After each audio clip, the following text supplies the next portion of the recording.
préparation préalable, indispensable. Je suis couché sur le dos. Confort d'abord. Je détends tous les muscles du corps et je me maintiens dans un état de relaxation relative. Je me prépare à mobiliser les différents étages de la respiration et à les rendre indépendants les uns des autres. Pour cela, j'utiliserai une activité musculaire réduite toujours au strict minimum nécessaire à cette exploration. Pour respirer, une activité musculaire est nécessaire uniquement à l'inspiration. Pour expirer, il suffit de relâcher progressivement les muscles qui ont travaillé à l'inspiration. Et l'expiration se fait toute seule.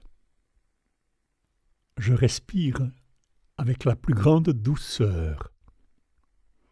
J'observe la pénétration de l'air dans mes cavités nasales. Comme pour humer le parfum délicat d'une fleur, j'écarte légèrement les narines et j'agrandis un peu les cavités nasales. Je guide l'air inspiré vers l'intérieur et le haut pour atteindre une zone sensible. Je sens la fraîcheur de l'air jusque dans la gorge. De cette façon, je prolonge l'inspiration spontanément et sans le moindre effort. Pour expirer, je ne fais rien. Il me suffit de relâcher les muscles qui ont fait l'inspiration pour que les poumons se vident progressivement. En expirant, je sens la chaleur de l'air qui sort très lentement. Ce sera ma façon de respirer pendant toute la séance.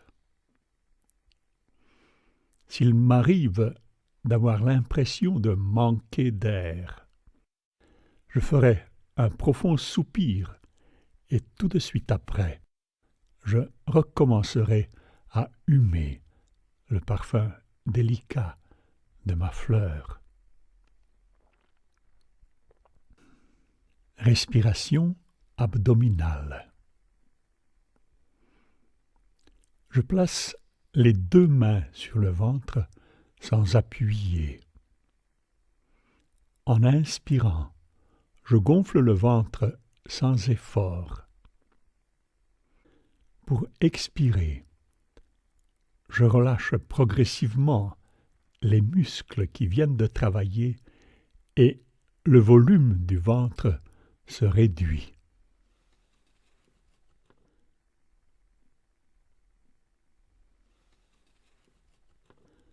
Je place les mains sur les côtes mobiles sans appuyer.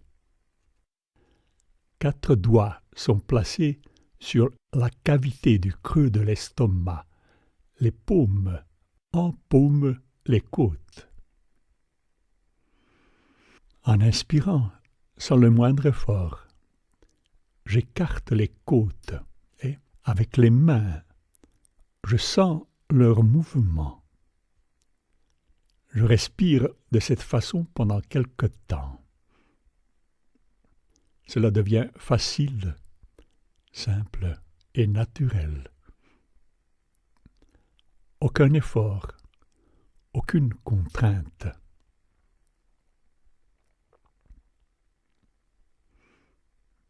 En roulant doucement ma tête contre le sol, je l'incline à droite et je la maintiens dans cette position sans effort.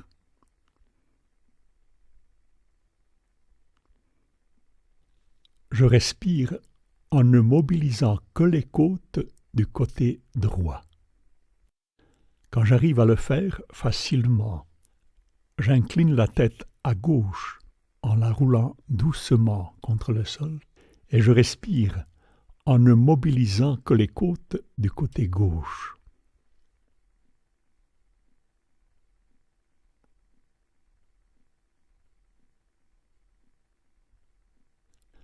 Je place les mains de façon à toucher le côté gauche et le côté droit du sternum avec les extrémités des doigts. Je touche l'endroit où le sternum s'articule avec les côtes. Sans aucun effort, j'inspire doucement en soulevant et en avançant un peu le sternum. Sous mes doigts, je sens le mouvement du sternum. Pour expirer, je ne fais que relâcher progressivement les muscles qui viennent de faire l'inspiration. Les poumons se vident sans aucune intervention de ma part et sous mes doigts, je sens le mouvement inverse du sternum. Je prends conscience des endroits que je touche avec les doigts de chaque côté du sternum. J'imagine là des ouvertures dans le sens de la longueur du sternum, un peu comme des ouïes par lesquelles respirent les poissons. La respiration branchiale consiste à imaginer que l'air pénètre dans les poumons par ces ouvertures branchiales. Cela me fait faire les mouvements corrects pour réaliser à cet endroit précis l'expansion de la cage thoracique en même temps vers le haut, vers l'avant et sur les côtés. Avec la plus grande douceur, je respire pendant quelque temps en humant le parfum délicat d'une fleur pour inspirer. Pour expirer, je ne fais rien. Les ouïes se referment toutes seules, progressivement. En roulant doucement ma tête contre le sol, je l'incline à droite et je la maintiens dans cette position sans effort. Pour inspirer, je ne mobilise que les muscles qui commandent l'ouverture de l'ouïe du côté droit du sternum. Avec la plus grande facilité, je respire de cette façon pendant un certain temps.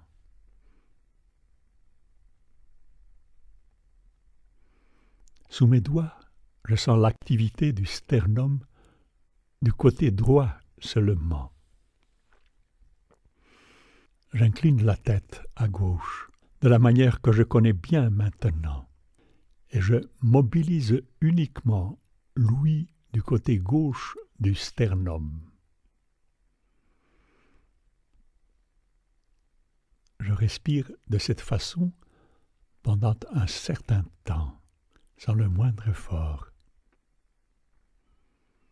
Avec les extrémités de mes doigts, je constate que cela fonctionne du côté gauche maintenant.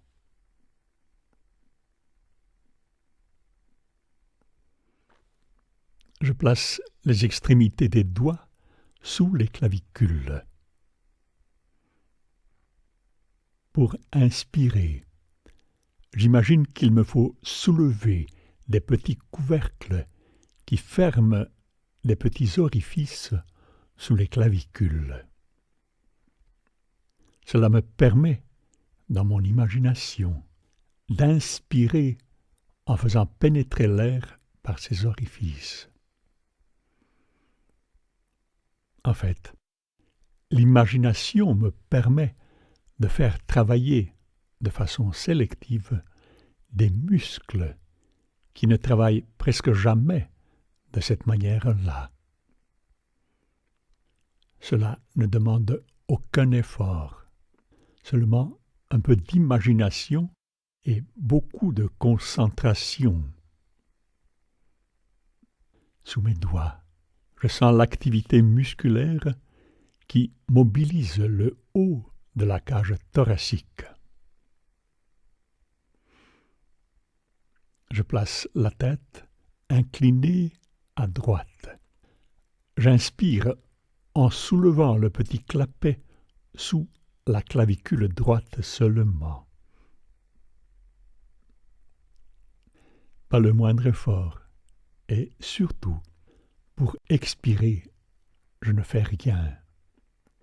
Les poumons se vident partiellement seulement, afin que la nouvelle inspiration se fasse spontanément sous la clavicule. J'incline la tête à gauche et j'inspire sous la clavicule gauche uniquement. L'expiration se fait toute seule, car je ne fais que relâcher les muscles qui viennent de travailler. Le petit clapet se referme tout seul.